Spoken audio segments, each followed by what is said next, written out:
वालेकुम, मेरा नाम समीर रहमान है और आज हम inter biology chapter number 6 chromosome and DNA का इंट्रोडक्शन देखेंगे। तो सबसे पहले क्रोमोसोम्स के बारे में पढ़ते हैं कि क्रोमोसोम्स का जो टर्म है जिसका मतलब है कलर्ड बॉडी, एक्चुअली एक मिसनॉमर है। हुआ ये था कि जो इसके डिस्कवरर हैं जर्मन एम्ब्रियोलॉजिस्ट 1882 में वॉल्टर फ्लेमिंग जो थे वो सैलमेंडर लार्वी के सेल्स को स्टडी कर रहे थे। तो उन सेल्स को उन्होंने पर्किंस एनालाइन नामी एक डाई से स्टैंड किया। तो उन सेल्स में तमाम ऑर्गेनल्स के मुकाबले में सिर्फ क्रोमोसोम्स थे जो डार्कली स्टैंड हो गए, जिसकी बेस पर इन्होंने उसका नाम कलर्ड बॉडी रख दिया। एक्चुअली क्रोमोसोम्स जो होते हैं वो कलरलेस बॉडी होते हैं।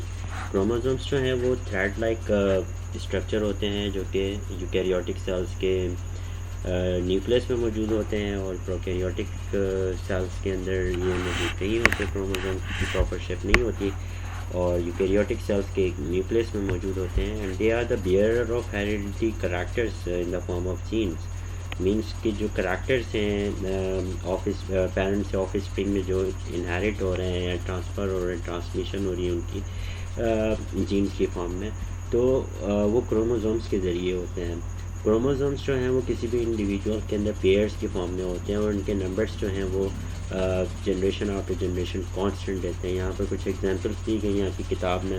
पेनिसिलियम है, ये भी पेयर के फॉर्म में आपको नज़र आ रहा है कि एक पेयर मौजूद होता है, मतलब 2 क्रोमोसोम। और फीमेल में देख लें 46 क्रोमोसोम्स टोटल मौजूद होते हैं, मतलब 23 पेयर्स मौजूद होते हैं। इसी तरह फर्न प्लांट जो है वो 500 पेयर्स मौजूद होते हैं इसके अंदर।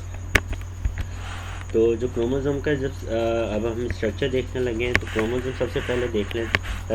किसी भी सेल्स में हर वक्त आपको जो है वो क्रोमोसोम नज़र नहीं आ सकते, सिर्फ डिवाइडिंग सेल्स जो होता है उसमें डिवीज़न के दौरान हमें जो है क्रोमोसोम नज़र आते हैं। और क्रोमोसोम्स को जब हम देखते हैं माइक्रोस्कोप से तो ये हमें थिन थ्रेड लाइक स्ट्रक्चर नज़र आते हैं और ये जिस तरह से आपको नज़र आ रहा है और ये एक थ्रेड लाइक स्ट्रक्चर है जिसे हम क्रोमोसोम कहते हैं। क्रोमोसोम में जो है 2 थ्रेड लाइक स्ट्रक्चर आपको नज़र आ रहे हैं जिसे आप सिस्टर क्रोमेटिड्स कह सकते हैं।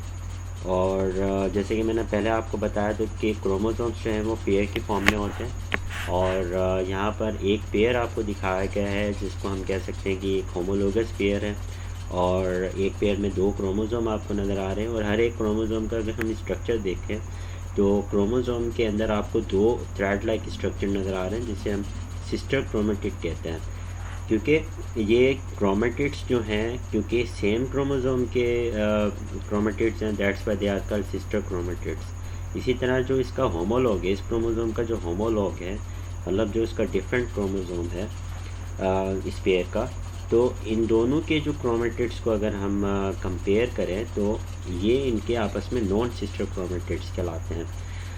अच्छा, बहरहाल सिस्टर क्रोमेटिड्स की अगर हम एक क्रोमोसोम के अंदर बात करें कि जो 2 सिस्टर क्रोमेटिड्स हैं ये एक पॉइंट ऑफ अटैचमेंट के ज़रिए जो है एक दूसरे के साथ अटैच हैं जिसे हम सेंट्रोमेयर कहते हैं। इस पॉइंट को हम जो पॉइंट ऑफ अटैचमेंट है इसे हम सेंट्रोमेयर्स कहते हैं। और सेंट्रोमेयर में एक्चुअली एक डिस्क शेप प्रोटीन होती है जिसे हम काइनेटिक कोर कहते हैं।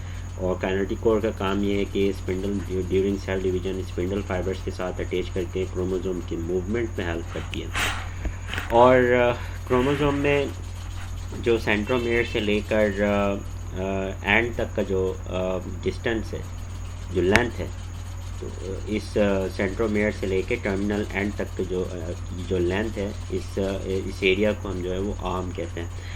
इसी तरह से अगर हम क्रोमोसोम ये तो आपको एक मैच्योर सेल का क्रोमोसोम दिखाया, मैच्योर क्रोमोसोम दिखाया गया है, लेकिन क्रोमोसोम्स जो हैं उनकी वाइंडिंग होती है और वो कॉइलिंग के बाद इस तरह का स्ट्रक्चर हमें नज़र आता है। शुरू में जब हम प्रोफेज 1 में मियोसिस के प्रोफेज 1 के सब स्टेज लैप्टोटीन में देखते हैं तो हमें क्रोमोसोम इस तरह के नज़र नहीं आते बल्कि कुछ इस तरह से थिन थ्रेड लाइक स्ट्रक्चर नज़र आता है और उस थ्रेड लाइक स्ट्रक्चर के अंदर हमें बीड्स नज़र आते हैं और ये एक चेन ऑफ बीड्स की तरह का एक स्ट्रक्चर नज़र आता है, जिस तरह की तस्बीह के दाने की तरह का स्ट्रक्चर, जिसमें हमें दरमियान में जगह जगह जो है ये डार्कली स्टैंड एरिया नज़र आ रहे हैं। इस डार्कली स्टैंड एरिया या फिर बीडेड जो एरिया है इन बीडेड एरियाज़ को हम क्रोमोमेयर्स कह सकते हैं। और ये पूरा जो स्ट्रक्चर आपको थ्रेड लाइक स्ट्रक्चर नज़र आ रहा है, जिसके अंदर आपको बीडेड स्ट्रक्चर या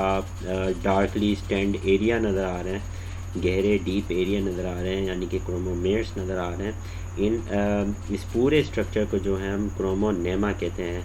क्रोमोनेमा एक सिंगुलर वर्ड है, और क्योंकि एक क्रोमोनेमा नहीं होता, बहुत सारे क्रोमोनेमा होते हैं, तो क्रोमोनेमेटा एक प्लूरल वर्ड जो है हम इस्तेमाल करते हैं। तो ये था आज हमने क्रोमोसोम के स्ट्रक्चर और इंट्रोडक्शन को डिस्कस किया। आने वाली वीडियोज़ में हम पूरे चैप्टर की तमाम एस्पेक्ट्स को डिस्कस करेंगे। बहुत शुक्रिया।